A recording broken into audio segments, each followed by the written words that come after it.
Garando, och glamle kommer plage Garando, nena jolie coquillage, nena jolie coquillage. Gisèle Lorion, professeure de PS, et puis surtout mère de 3 enfants, donc un grand qui a 19 ans et 2 petits de 6 et 8 ans. Et c'est surtout pour eux en fait que j'ai commencé à m'intéresser à tout ce qui est communication avec les enfants, notamment quand il y a eu des petits soucis avec le grand à l'adolescence. Et je me suis dit, c'est pas possible qu'on rentre dans de la violence, dans des cris, dans des conflits, c'est quelque chose que j'aime pas. J'ai commencé par lire des livres sur la parentalité, sur comment améliorer sa communication, etc. Et je suis tombée, grâce à une amie, sur les livres de Faber et Maslich, donc qui viennent du Canada. La première personne en fait qui a commencé à parler de ça au Canada, c'est James Hennot. Et Faber et Maslich se sont servis en fait de cet auteur et de ses travaux pour mettre en place ces ateliers qui permettent d'accéder donc à des outils.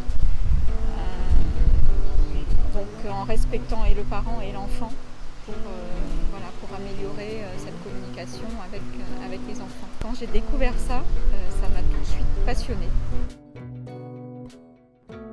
Du coup, ça m'a amenée à intégrer donc, l'association pour partager ces valeurs que je trouvais vraiment intéressantes. Et du coup, je suis responsable de l'unité parents dans le cadre de l'association Soleil au Cœur.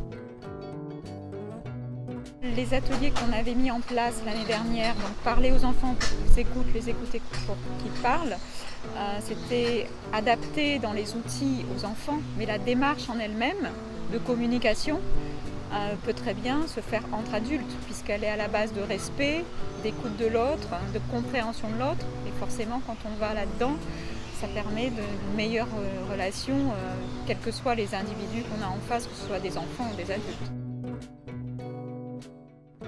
Je pense que si on punit, si on dévalorise, si on les attaque pour leur faire apprendre quelque chose, leur faire comprendre quelque chose, c'est l'estime de soi qui en prend un coup et après c'est difficile de revenir. Comment faire reprendre confiance à un enfant à qui on a dit t'es nul, t'as pas été capable de faire ça, t'as vu comment t'es pas responsable, t'es pas ci, t'es pas ça. Bon, après, voilà, c'est préserver l'estime de cet enfant tout en lui inculquant des valeurs qu'on a envie de faire passer. Disons qu'on a peut-être beaucoup d'attentes et qu'on est centré là-dessus. Du coup, on se dit, mon fils ou ma fille, il va faire ça, il va être capable de faire ça, je veux qu'il fasse ça, je veux qu'il atteigne tel niveau, etc.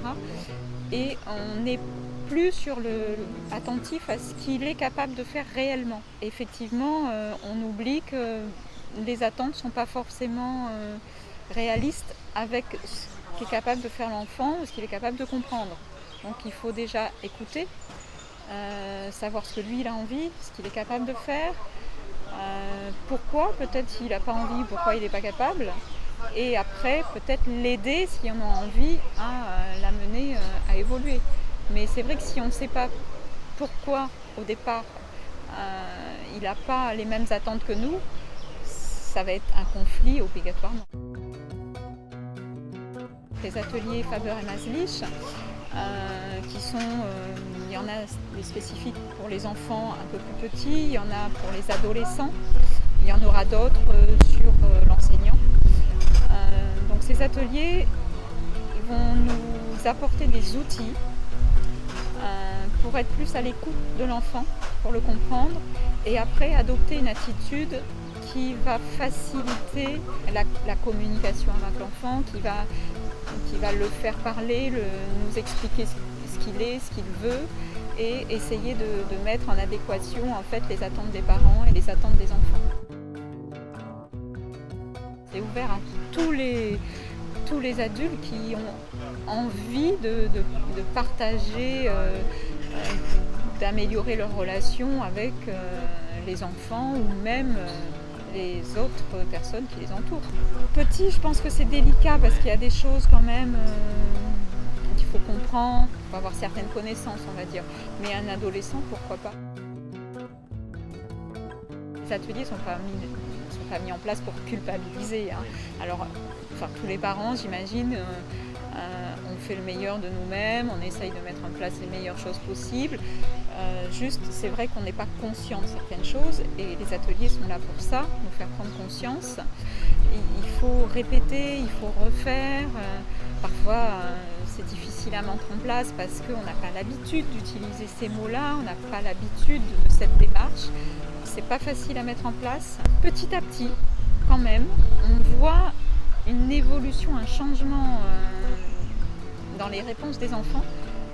Et même si c'est pas exactement ce qu'on attend, on peut discuter, on peut recommuniquer, on peut avancer. Et là, c'est agréable.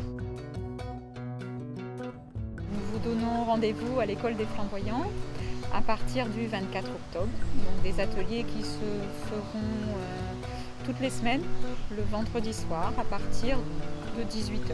Je pense qu'il faudra compter environ 2 heures, 2 heures et demie d'atelier. Sur le thème des adolescents, il y aura 5 ateliers. Et après, on pourra continuer sur des ateliers d'échange, s'il y en a qui ont envie de continuer, parce que parfois, c'est vrai que d'essayer à la maison, on a envie d'en parler, on a envie de discuter avec les autres parents, pour savoir, bon, et toi, comment ça s'est passé et d'en parler, ça fait aussi du bien.